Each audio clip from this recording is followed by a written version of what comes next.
Hello दोस्तों, मैं Pooja. Welcome back to my channel. कैसे हैं आप सब? होप सो अच्छे होंगे, तैयारी अच्छे से कर रहे होंगे दोस्तों। सो फ्रेंड्स, आज हम बात करने वाले हैं कि जिस तरीके से भारतीय स्वतंत्रता संग्राम के क्रम में हम लोग आगे बढ़े थे, उसी क्रम में आज हम पढ़ने वाले हैं 1857 की क्रांति के बारे में। इस क्रांति को जो है हम कुछ इस तरह से समझेंगे कि क्रांति का स्वरूप कैसा था, क्या उसका कारण क्या रहा, प्रारंभ किस तरीके से हुआ, विस्तार कैसे हुआ, ठीक है, उसके बाद जो है असफल क्यों हुई। तो इन सारी बिंदुओं पर चर्चा करेंगे। याद नहीं करना है, बस आप वीडियो में मेरे साथ अंत तक रहिएगा। आपके माइंड में पूरी स्टोरी खुद ब खुद सेट हो जाएगी और डेट टू डेट सेट हो जाएगी। ये मेरा वादा है आपसे। बस मेरा एक ही मोटिव है, आपको जो है सारी चीज़ें डेट टू डेट जो भी मॉडर्न हिस्ट्री है वो आपके माइंड में सेट हो जाए। एग्ज़ाम में जैसे ही आप ऑप्शन देखें, बिना कन्फ्यूजन, बिना आप सोचे हुए फटाफट टिक मार्क कर दें। सो फ्रेंड्स, इसी क्रम में आगे बढ़ते हैं, जो कि प्रथम स्वतंत्रता संग्राम की शुरुआत हमारी यहीं से होती है और हमारा मॉडर्न हिस्ट्री इससे ही स्टार्ट होता है। एक तरीके से भारतीय राष्ट्रीय आंदोलन, जो कि हमारे बिहार शिक्षक भर्ती का पूरा एक पार्ट है, एक सब्जेक्ट है, जहाँ से कि ज़्यादा से ज़्यादा क्वेश्चन आने हैं। सो दोस्तों, ये जो आपका बहुत ही इम्पॉर्टेंट टॉपिक होने वाला है, जो कि बहुत से लोगों के मन में कन्फ्यूज़न भी होते हैं 1857 की क्रांति को लेकर के, और थोड़ा सा बड़ा टॉपिक लगता है, लेकिन मैंने जिस तरीके से नोट्स प्रिपेयर करके रखा है तो इसमें बहुत ही ईजिली, मतलब बहुत ही ईजी वे में मैंने इसे समझा है। मैं आप सभी को जो है समझाने की कोशिश करूंगी, एक तरीके से बताने की कोशिश करूंगी, ठीक है। तो आप मेरे साथ बने रहिएगा, मेरा सपोर्ट ऐसे करते रहिएगा। सो फ्रेंड्स, 1857 की ये जो क्रांति है, इसके जो प्रमुख बिंदु जानने जरूरी हैं, जो कि एग्जाम की दृष्टि से इम्पोर्टेंट है और एग्जाम में पूछ लिए जाते हैं। तो आपसे क्वेश्चन में पूछा जाता है कि 1857 की क्रांति के समय जो है वो भारत का प्रधानमंत्री कौन था। तो आप इनका नाम याद रखिएगा। थॉमस्टन जो थे वो 1857 की क्रांति के समय प्राइम मिनिस्टर थे। और भारत के गवर्नर जनरल कौन थे उस समय? तो हमारे जो लॉर्ड कैनिंग थे ब्रिटिश के, वो हमारे जो है गवर्नर जनरल थे, कैनिंग। इनको आप नोट कर लीजिएगा, इंपॉर्टेंट पॉइंट्स हैं ये। और उस समय का जो मुगल बादशाह था वो कौन था? सो वो थे हमारे बहादुर शाह द्वितीय, या फिर इनको जो है बहादुर शाह जफर के नाम से भी हम लोग जानते हैं। और इसमें से एक क्वेश्चन आपका ये भी बन जाता है कि मुगल वंश का अंतिम शासक कौन था? तो वो यही थे, बहादुर शाह जफर। विद्रोह दमन हेतु नियुक्त सेनापति। विद्रोह को दबाने के लिए अंग्रेजों के द्वारा कुछ सेनापति नियुक्त किए गए थे। उन सेनापतियों में से एक नाम था आपका कैंपबेल, जो कि आपका इम्पॉर्टेंट है, इसको आप नोट करिएगा, क्योंकि कैंपबेल ने जो है बहुत से विद्रोहों का 1857 की क्रांति में जो अलग अलग क्षेत्रों में विद्रोह उत्पन्न हुए, उसके दमन का कार्य इन्होंने किया और सफलतापूर्वक किया। तो ये जो है अपने काम में जो है सफल भी रहे। सो इनका नाम इम्पॉर्टेंट है, ठीक है दोस्तों। और विद्रोह का प्रतीक क्या था? तो जो विद्रोह का प्रतीक था वो था कमल और रोटी, जो कि जो भी स्वतंत्रता सेनानी थे उन लोगों ने अपना प्रतीक मान रखा था दोस्तों। सो आइए बात कर लेते हैं कि वो बिंदु कौन से हैं, ठीक है, जिनमें हमारी पूरी 1857 की क्रांति क्या है, निहित है दोस्तों। सो कुछ 6 बिंदुओं में मैंने जो है इसको डिवाइड किया है कि स्वरूप कैसा था क्रांति का, कारण क्या था, प्रारंभ कैसे हुआ, विस्तार कैसे हुआ, असफलता के कारण क्या थे और परिणाम क्या हुआ इन सभी चीजों का। सो 1 बाय 1 हम इस पे बात करेंगे दोस्तों, ठीक है।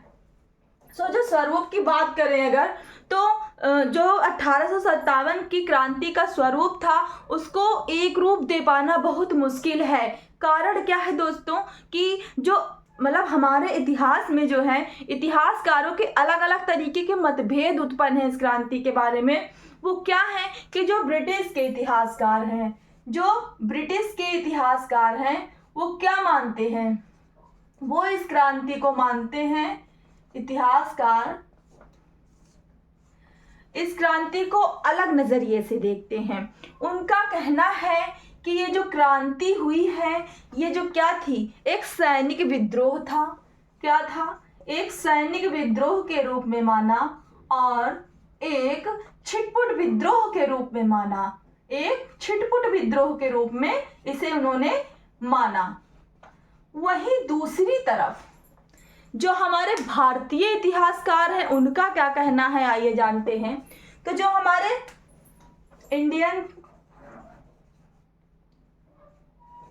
हमारे भारतीय इतिहासकार हैं उनका क्या कहना है, जहां ये एक सैनिक विद्रोह और छिटपुट विद्रोह मान रहे हैं, वहीं हमारे जो इतिहासकार हैं वो इसको क्या मान रहे हैं, प्रथम स्वतंत्रता संग्राम, प्रथम स्वतंत्रता संग्राम मानते हैं। ठीक है, और क्या मानते हैं, राष्ट्रीय आंदोलन का नाम दिया, प्रथम स्वतंत्रता संग्राम का नाम दिया। ठीक है, और राष्ट्रीय आंदोलन का नाम दिया, आप नोट कर लीजिएगा कहीं। और जो है इसको उन्होंने क्या महान क्रांति के रूप में देखा। किसके रूप में देखा? महान क्रांति के रूप में देखा।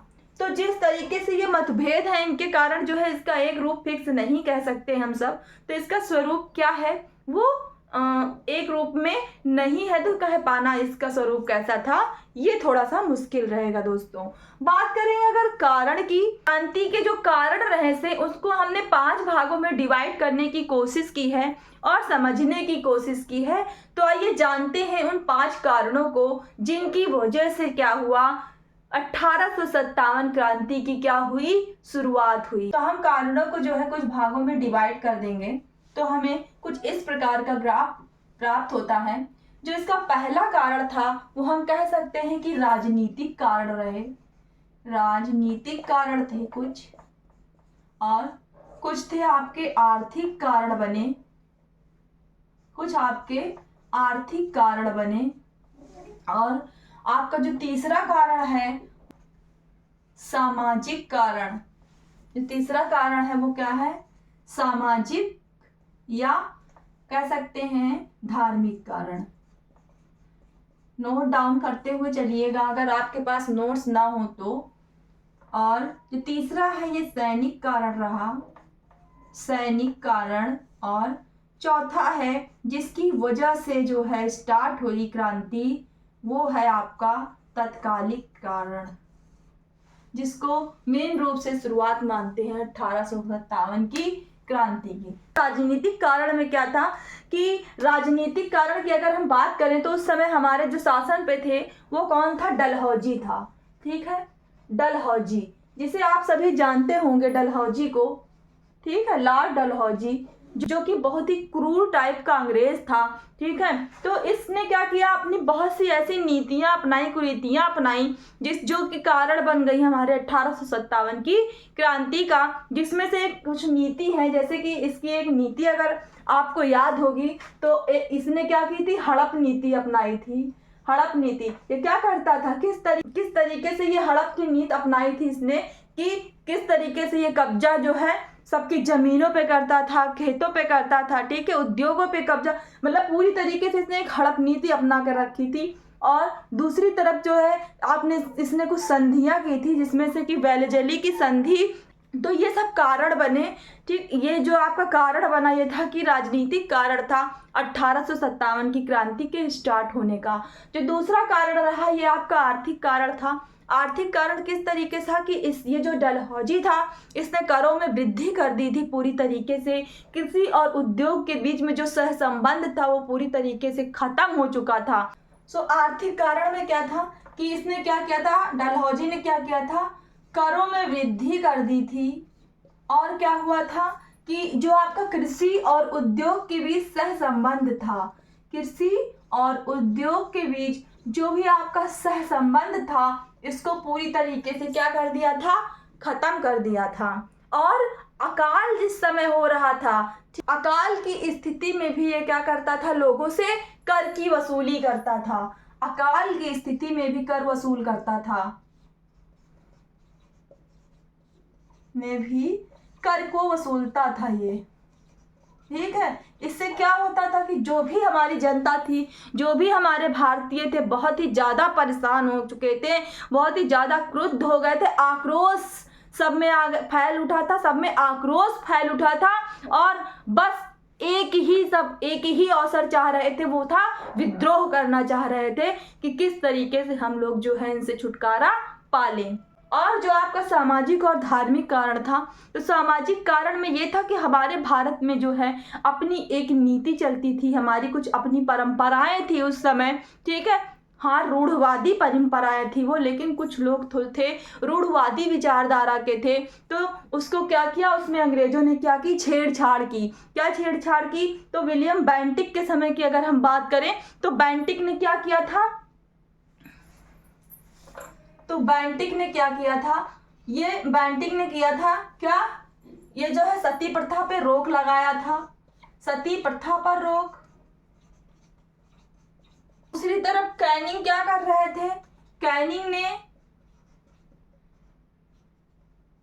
ने क्या किया, विधवा पुनर्विवाह का प्रचलन जो है किया, विधवा पुनर्विवाह को जो है बढ़ावा दिया, विधवा पुनर्विवाह को बढ़ावा दिया कैनिंग ने। और इसी तरीके से की जो है प्रथाएं थी हमारे यहाँ, तो जो भी रूढ़वादी विचारधारा के लोग थे वो बहुत ही तंग आ चुके थे, जो कि विद्रोह चाह रहे थे। दूसरी तरफ धार्मिक कारण की बात की जाए तो अगर आपको याद होगा दोस्तों कि 1813 में, मैंने पिछले वीडियो में बताया था, एक एक्ट आया था, चार्टर एक्ट। 1813 में कौन सा एक्ट आया था, चार्टर एक्ट। तो ये इंपॉर्टेंट है, एग्जाम में पूछ लिया जाता है। तो ये किस लिए आया था, 1813 में जो चार्टर एक्ट आया था उसमें क्या कहा गया था कि जो भी आपके ईसाई मिशनरी के लोग होंगे, जो भी ईसाई मिशनरी के लोग होंगे उनको बुलाने का आदेश दिया था, और वो क्या करेंगे, यहाँ आके अपने धर्म का प्रचार प्रसार करेंगे। तो उनकी ईसाइयों की मेन मंशा ये थी कि हमारे भारत को पूरी तरीके से क्या कर दें, ईसाई देश बना दे, पूरे भारत को जो है ईसाई देश बना दे। सो यही सब चीज़ें थी जो कि हमारे भारतीयों को बिल्कुल भी पसंद नहीं आ रही थी। विद्रोह जागृत था पूरी तरीके से, ठीक है। बस इंतजार था एक अवसर का, एक चिंगारी का, ठीक है। तो क्या हुआ, तो जो अगला हमारा कारण रहा वो सैनिक कारण रहा। सैनिक कारण में क्या हुआ दोस्तों कि जो हमारे भारत के सैनिक थे उन पे जो है बहुत ही अत्याचार हो रहा था उस समय। आप कल्पना भी नहीं कर सकते हैं, हम कल्पना भी नहीं कर सकते हैं कि किस तरीके से हमारे सैनिकों ने, हमारे भारतीयों ने क्या क्या नहीं झेला होगा उस टाइम। तो जो सैनिक थे तो उन लोग, अंग्रेज क्या करते थे कि जैसे कि 5 सैनिक हैं, ठीक है, तो 5 में से एक जो होता था वो भारतीय होता था, बाकी जो 4 होते थे वो आपके अंग्रेज होते थे सैनिकों में, ठीक। जिसमें से वो लोग क्या करते थे कि जो भी हमारे भारत के सैनिक थे उन्हें देश से दूर भेजते थे, समुद्र से पार भेजते थे, ठीक है। और क्या करते थे, तो समुद्र के उस पार जाना जो हमारे देश के सैनिक थे वो क्या मानते थे, अछूता होने के समान मानते थे, जो कि उन्हें बिल्कुल भी पसंद नहीं आता था। और साथ ही साथ इससे भी अंग्रेजों का पेट नहीं भरा, तो वो पता है एक कानून लाए, याद रखिएगा, वो एक कानून लाए, वो क्या था, 1854 का अधिनियम था। क्या था, 1854 का अधिनियम, बहुत ही इंपॉर्टेंट अधिनियम है, नोट करिएगा, 1854 का अधिनियम। इसमें क्या हुआ कि ये अधिनियम कैसा था, 1854 का जो अधिनियम था वो एक जो है, अंग्रेज क्या लाए, एक अधिनियम लाए, 1854 का अधिनियम। याद रखिएगा, बहुत ही इंपॉर्टेंट है। ये क्या था, डाकघर अधिनियम, डाकघर अधिनियम। इसकी आपसे डेट भी इसका जो है आपसे सन भी पूछा जा सकता है, या फिर इस तरीके से पूछा जा सकता है कि 1854 में डाकघर अधिनियम जो कि अंग्रेजों द्वारा लाया गया, उसका क्या उद्देश्य था, क्या पर्पस था, या फिर क्यों लाया गया। तो इसमें इसके तहत क्या हुआ था कि जो हमारे भारत के सैनिक थे उनको फ्री में जो है पत्राचार करने की जो सुविधा उपलब्ध थी वो उनसे छीन ली गई थी, कि अब वो जो है मुफ्त में पत्राचार भी नहीं कर सकते, उनको देश से बाहर भी रखा गया है और वो अपने घर वालों से बात भी नहीं कर पा रहे थे। क्या दयनीय स्थिति थी कि आप सोच नहीं सकते, फील करिए दोस्तों कि क्या वो स्थिति रही होगी। होता है आपका जो तत्कालिक कारण रहा वो ये रहा, जहाँ से आपकी कहानी स्टार्ट होती है। तत्कालिक कारण में वही कारण रहा कि की बात करें तो वो समय था सन 1856 ईस्वी का। ठीक है, कौन सा समय था? सन 1856, जब अंग्रेजों के द्वारा क्या किया गया? 1856 ईस्वी दिसंबर का समय था। इसको आप ध्यान में रखिएगा, दिसंबर का समय था। अंग्रेजों द्वारा क्या किया गया? एनफील्ड राइफल थी एक आपकी, ये इसका नाम भी इम्पोर्टेंट है, एनफील्ड राइफल। ये भी पूछी जाती है कि वो कौन सी कारतूस थी। इसको सेना में लेके आए, ये मेन वजह बनी आपके एनफील्ड राइफल, जिसमें कि ये सुनने में रहा कि इसमें जो है गाय और सूअर की चर्बी का इस्तेमाल हुआ था, जिससे ये बनी हुई थी, जो कि सैनिकों को, भारत के सैनिकों को बिल्कुल भी आंख फूटे, आंख नहीं सुहाई, बहुत ही क्रुद्ध हुए सब, और वो इस एनफील्ड राइफल को इस्तेमाल करने से मना करते थे। तो जो आपकी मेन शुरुआत हो जाती है क्रांति की, वो तत्कालिक कारण यहीं से होती है, 1856 दिसंबर में एनफील्ड। सो फ्रेंड्स, अगर हम बात करें 1857 की क्रांति के प्रारंभ की, कि प्रारंभ कैसे हुआ, ठीक, बात करें तो ये समय याद रखिएगा जनवरी का। ये जो समय था आपका जनवरी का, जिसमें क्या हुआ? क्या हुआ? पहली बार जो है ये बात फैली कि बंदूक जो लाई गई है उसमें क्या है? चर्बीदार जो है आपका चर्बी सूअर और गाय की इस्तेमाल हुई। ये बात कहाँ फैलती है? दमदम में। पहली बार जनवरी 1857 में ये बात आपकी चर्बी की बात जो होती है कि बंदूक में गाय और सूअर की चर्बी है, ये पहली बार आपकी बात कहाँ पहुंचती है? दमदम से फैलती है। ये कहाँ है आपका? पश्चिम बंगाल में। ये दमदम पश्चिम बंगाल की बात हो रही है, जहां से स्टार्ट होती है, शुरुआत होती है कहानी 1857 की, स्वतंत्रता संग्राम की। ठीक है, उसके बाद अगर आप फरवरी में आ जाइए, फरवरी, तो दमदम के बाद जो ये बात होती है चर्बी की, कारतूस में चर्बी की, ये दमदम से चल के कहाँ पहुंच जाती है? बहरामपुर में। कहाँ पहुंच जाती है? बहरामपुर में, जो कि ये भी आपका पश्चिम बंगाल के क्षेत्र में ही आता है। उसके बाद इंपॉर्टेंट डेट आप याद रखिएगा, 29 मार्च, जहां से कि शुरुआत हो जाती है आपकी 1857 की क्रांति की। तो 29 मार्च सन 1857 में क्या होता है? ये बात आपकी कहाँ पहुंच जाती है? बहरामपुर से निकल के बैरकपुर को आती है। बैरकपुर वहीं जहां हमारे मंगल पांडे द्वारा पहली गोली चलाई जाती है, स्वतंत्रता संग्राम का आरंभ होता है। तो यहाँ पे जो है क्या होता है? बैरकपुर में जो पहली बार ये बात 29 मार्च को फैल जाती है, तो जो मंगल पांडे हैं हमारे प्रथम स्वतंत्रता सेनानी, मंगल पांडे, जो कि प्रथम स्वतंत्रता सेनानी के नाम में गिने जाते हैं, इन्होंने क्या किया? इस चर्बी वाली कारतूस को लेने से इनकार किया, और अंग्रेजों के ना मानने पर इन्होंने अपनी पहली गोली चलाई, और 2 अंग्रेजी अधिकारियों को इन्होंने क्या किया? घायल कर दिया। तो अधिकारी कौन थे? उनका नाम इंपॉर्टेंट है। जिनको इन्होंने घायल किया था वो 2 अधिकारी थे, आपके नाम नोट करिएगा। जो पहले थे लेफ्टिनेंट, जो थे आपके लेफ्टिनेंट बाग, और जो दूसरे थे आपके ये थे सार्जेंट, दूसरे थे आपके सार्जेंट ब्यूरसेन। ठीक, सार्जेंट ब्यूरसेन। तो इनका आप नाम नोट कर लीजिएगा, बहुत ही इंपॉर्टेंट है। हाँ, एक चीज रह गई फ्रेंड्स, कि जो मंगल पांडे थे, ये एक क्वेश्चन और आपसे पूछ लिया जाता है, किस इन्फेंट्री के थे? तो ये जो है बैरकपुर की 34वीं इन्फेंट्री, बैरकपुर की 34वीं इन्फेंट्री के सिपाही थे। ठीक है, बैरकपुर के 34वीं इन्फेंट्री के सेनानी थे मंगल पांडे, जिन्होंने अपनी गोली चलाई और पहली बार अंग्रेजों के 2 अधिकारियों को, 2 बड़े अधिकारियों को इन्होंने घायल कर दिया, जिसके फलस्वरूप इन्हें गिरफ्तार कर लिया गया। और 8 अप्रैल को, ये भी इंपॉर्टेंट डेट है, इसको भी आप याद रखिएगा, 8 अप्रैल को इनको क्या कर दिया गया? फांसी दे दी गया। ठीक है, 8 अप्रैल को फांसी दे दी गई मंगल पांडे को। तो जब इन्हें ये फांसी दे दी गई, तो जिसके कारण बस इसको हम क्या मानते हैं?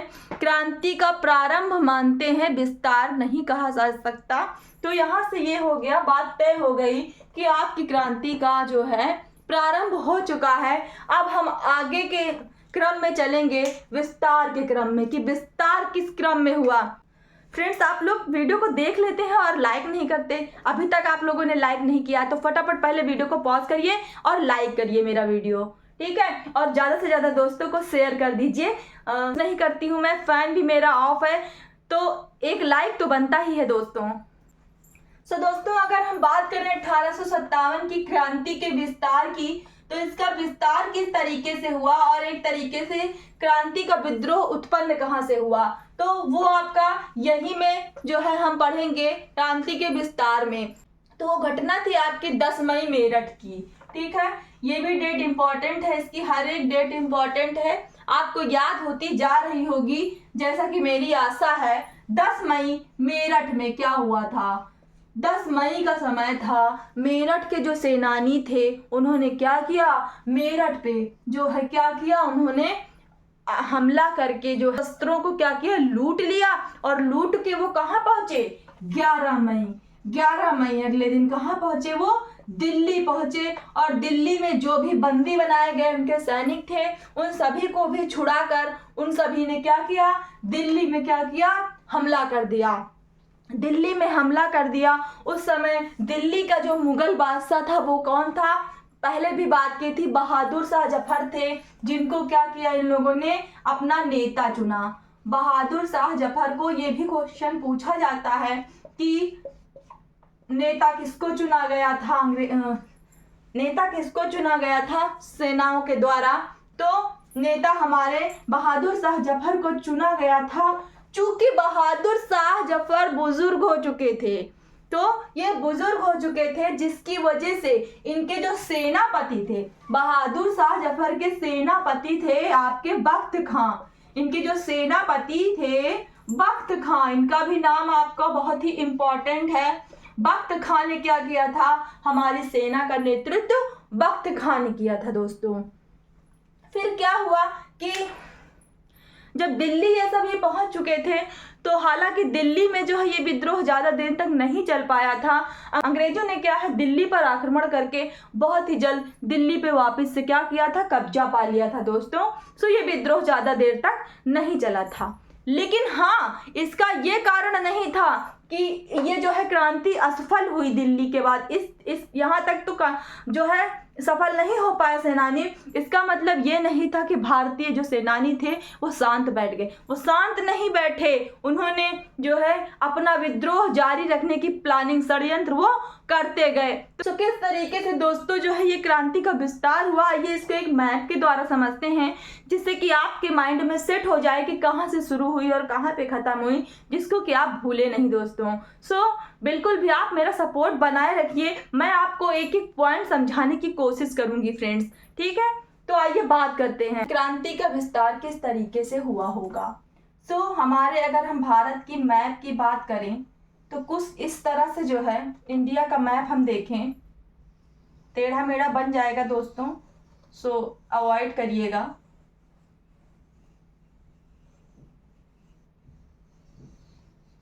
थी तो ये जो आपका पाकिस्तान का इलाका था ये भी हमारे भारत में ही शामिल था, और इधर था हमारा पश्चिम बंगाल जो कि हमारे भारत में था। तो जो हम क्रांति जो आपकी दमदम से शुरू होती है, तो यहाँ कहीं पे जो है आपका दमदम क्षेत्र होता है, जहाँ क्या होता है, पहली बार आपकी जो है चर्बी वाली कारतूस की बात जो है दमदम से फैलती है, जो फैल कर कहाँ, यहाँ बहरामपुर में पहुँचती है, बहरामपुर में पहुंचती है, ठीक है। उसके बाद ये खबर जाके आपकी कहाँ आ जाती है, बैरकपुर में। यहाँ जहाँ पे मंगल पांडे ने गोली चलाई होती है वही क्षेत्र होता है बैरकपुर। उसके बाद जो आपकी ये क्रांति कहाँ किन किन क्षेत्रों में फैली हुई होती है, यहाँ पे आपका बिहार क्षेत्र में ये क्रांति होती है। बिहार से अगर इधर आ जाएं तो यहाँ पे हमारा दिल्ली का क्षेत्र कवर करती है, दिल्ली का क्षेत्र कवर करके यहाँ पे जो हमारा राजस्थान का क्षेत्र होता है यहाँ ये क्रांति कवर करती है। और यहाँ कुछ इस तरीके से जो है लखनऊ का जो हमारा क्षेत्र होता है, लखनऊ में हमारी बेगम हजरत महल जी ने नेतृत्व किया था, ठीक है। बिहार में हमारे कुंवर सिंह जी होते हैं, ठीक है। और आप जानते हैं कि जो कौन था, बहादुर शाह जफर होता है। बिहार हो गया, लखनऊ आ गया, लखनऊ के थोड़ा सा नीचे आएंगे तो आप ये कानपुर मिलेगा आपको। यहाँ पे कानपुर में भी ये जो है आपकी क्रांति इस तरीके से पूरी तरीके से फैली हुई थी। और यहाँ पे झांसी में भी, झांसी में कौन थी हमारी, नेतृत्व किसने किया था, रानी लक्ष्मीबाई थी। तो ये जो क्रांति थी आपके, अगर हम समझें तो अगर इन सारी बिंदुओं को मिला दिया जाए तो ये किस तरीके से, कुछ इस तरीके का जो है दिखाई पड़ता है स्वरूप इसका, कुछ इस तरीके से इसका स्वरूप बनकर दिखाई पड़ता है, जो कि हमें दिख रहा है कि ये केवल जो है मध्य क्षेत्र में फैला हुआ था। और जो ये आपका स्वरूप होता है, ये जी आपका था दक्षिण भारत का एरिया। तो यहाँ यानी कि जो ये दक्षिण भारत का एरिया है ये पूरी तरीके से अछूता रहा है 1857 की क्रांति से। तो कहीं ना कहीं ये भी वजह रहा है हमारी क्रांति की असफलता के कारण का। हमने मैप पे समझा, तो आशा करते हैं आप सभी को अच्छे से समझ में आया होगा कि किस तरीके से क्रांति का विस्तार हुआ। दोस्तों फ्रेंड्स, आई होप आप सभी को समझ में आया होगा आज का हमारा टॉपिक। नेक्स्ट वीडियो में हम बात करेंगे कि किस क्षेत्र में किसने जो है नेतृत्व किया, क्रांति का दमन किसने किया और उसका परिणाम क्या रहा। इसको हम एक चार्ट के माध्यम से समझेंगे। जैसा कि क्षेत्र की हमने बात कर ही ली है, तो बस इसको जो है एक तरीके से रिवीजन भी रहेगा और क्रांति की असफल क्यों हुई और उसके परिणाम क्या हुए इसकी जो है हम नेक्स्ट वीडियो में बात कर लेंगे। और हमारा 1857 का क्रांति जो होगी कंप्लीट हो जाएगी। दोस्तों जो लोग नए आए हो चैनल को पहले सब्सक्राइब कर लें। आप लोग वीडियो देख लेते हैं और लाइक नहीं करते हैं दोस्तों, सो वीडियो को लाइक और शेयर जरूर कर दीजिएगा। और मैं हर वीडियो में दोस्तों यही बोलती हूँ कि हंसते रहें, मुस्कुराते रहें, पॉजिटिव रहें, तैयारी करते रहें। ठीक है, तो मिलते हैं आपसे नेक्स्ट टॉपिक में, तब तक के लिए बाय बाय।